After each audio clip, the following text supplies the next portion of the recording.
নমস্কার বন্ধুরা, আজকে আবারও একটি দারুণ রেসিপি নিয়ে হাজির হয়ে গেছি। আজকে শুধুমাত্র ময়দা আর চিনি দিয়ে ভীষণ মজার আর দারুণ স্বাদের বালুশাহী মিষ্টি বানিয়ে দেখাবো। এই মিষ্টিগুলোর ওপরটা একটু শক্ত আর ভেতরটা খুবই রসালো খেতে হয়।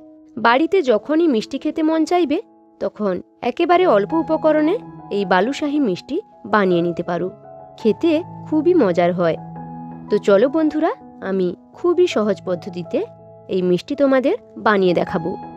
মিষ্টিগুলো বানানোর জন্য প্রথমে একটা পাত্রে নিয়ে নিচ্ছি 1.5 কাপ ময়দা, অল্প একটু নুন দিয়ে দিচ্ছি, 1 চামচে 4 ভাগের 1 ভাগ দিয়ে দিচ্ছি বেকিং সোডা। শুকনো উপকরণগুলোকে একটু মিশিয়ে নেব। এবার একটা বাটিতে নিয়ে নিব 1 চামচ ঘি, সঙ্গে দিয়ে দিব 1 চামচ সাদা তেল। এখন ঘি আর তেলের মিশ্রণটা ময়দার মধ্যে দিয়ে ময়দাটা ভালো করে ময়াম দিয়ে দিব। আমি আরও 1 চামচ সাদা তেল দিয়ে দিচ্ছি। দিয়ে ময়দার সঙ্গে তেলটাকে এভাবে ডলে ডলে মিশিয়ে নিতে হবে। আর যখন দেখবে ময়দাটা এভাবে হাতে চাপ দিলে জড়ো হয়ে যাচ্ছে, তখন বুঝবে ময়ামটা পারফেক্ট হয়েছে। এবারেতে অল্প অল্প জল দিয়ে ময়দার একটা ডো তৈরি করে নেব। আর এখানে ডোটাকে খুব বেশি নরম করে ফেলা যাবে না, কিছুটা শক্ত রাখতে হবে। আর ডোটাকে এরকম অমসৃণ করে মাখতে হবে, মসৃণ করা যাবে না, তাহলে কিন্তু মিষ্টির শেপটা নষ্ট হয়ে যাবে। আমি হালকা হাতে ময়দাটাকে মেখে নিয়েছি আর ডোটা এখন অনেকটাই শক্ত আছে। এখন এটাকে 5 মিনিট রেস্টে রেখে দিব। ততক্ষণে ডোটা কিছুটা নরম হয়ে যাবে। 5 মিনিট পরে ডোটাকে আবারও একটু মথে নিয়ে ডোটাকে এভাবে হাত দিয়ে এরকম ছিঁড়ে ছিঁড়ে আবারও সমস্তটাকে একসঙ্গে জড়ো করে নিব। আর এই প্রসেসটা 1 থেকে 2 বার করে নিচ্ছি। এরকম করলে মিষ্টির মধ্যে অনেকগুলো লেয়ার তৈরি হবে। এবার এখান থেকে কিছুটা লেচি নিয়ে হাতের সাহায্যে প্রথমে গোল করে নিচ্ছি। তারপরে হাতে প্রেস করে এরকম চ্যাপ্টা শেপে মিষ্টিগুলো বানিয়ে নিচ্ছি। আর মিষ্টির ঠিক মাঝখানে এরকম একটু আঙুল দিয়ে হোল করে দিচ্ছি। এতে মিষ্টির মধ্যে রসটা খুব ভালোভাবে ঢুকবে। তো দেখো বন্ধুরা, এখানে আমার একটি মিষ্টি তৈরি হয়ে গেল। আর এই মিষ্টিগুলো তৈরি করা একেবারে সহজ, যে কেউ খুব সহজে বানিয়ে ফেলতে পারবে। আর একইভাবে আমি প্রত্যেকটি মিষ্টিকে বানিয়ে নেব। তো দেখো, এখানে আমার সবগুলো মিষ্টি বানিয়ে নেওয়া হয়ে গেছে। এখন একটা চিনির সিরাপ বানিয়ে নিব।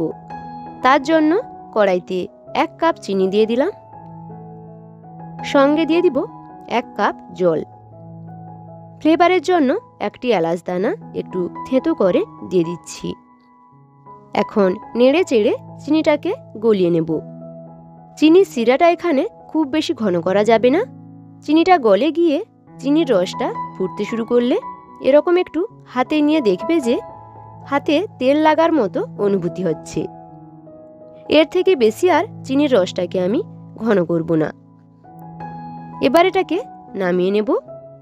এখন মিষ্টিগুলোকে তেলে ভেজে নেব। তার জন্য কড়াইতে পরিমাণ মতো তেল দিয়ে দিয়েছি। তেলটাকে হালকা কুসুম গরম করে নেব। তেলটা হালকা গরম হয়ে গেলে মিষ্টিগুলোকে একে একে তেলে দিয়ে ভেজে নেব। মিষ্টিগুলো আস্তে আস্তে দেখবে যে তেলের ওপর ফুলে ভেসে উঠেছে। এই সময় মিষ্টিগুলোকে আমি উল্টে দিচ্ছি আর হালকা আঁচে মিষ্টিগুলোকে ভেজে নেব। খুব বেশি হাই আঁচে ভাজা যাবে না, তাহলে মিষ্টিগুলোর ওপরটা কালার চলে আসবে আর ভেতরে কাঁচা থেকে যাবে। মিষ্টিগুলো ভাজতে ভাজতে যখন দেখবে এরকম লাল লাল হয়ে আসছে, তখন এগুলোকে তেল ঝরিয়ে তুলে নিচ্ছি। আর সঙ্গে সঙ্গে গরম থাকা অবস্থায় চিনির সিরার মধ্যে দিয়ে দিব। আর চিনির রসটাও এখন হালকা কুসুম গরম আছে। একটা চামচ দিয়ে মিষ্টিগুলোকে এভাবে চিনির শিরায় ডুবিয়ে দেব। আর সেম পদ্ধতিতে বাকি মিষ্টিগুলোকেও ভেজে নিব। সবগুলো মিষ্টি ভাজা হয়ে গেলে এগুলোকে চিনির শিরায় 1 ঘন্টা এভাবে রেখে দেব। পুরো 1 ঘন্টা হয়ে গেছে। এখন আমি মিষ্টিগুলোকে একটা প্লেটে সাজিয়ে নিয়েছি। এখন দেখো কত সুন্দর দেখতে হয়েছে মিষ্টিগুলো। রসটা টেনে ফুলে উঠেছে। এই মিষ্টিগুলো খেতে একদম খাস্তা গজার মতো হয়।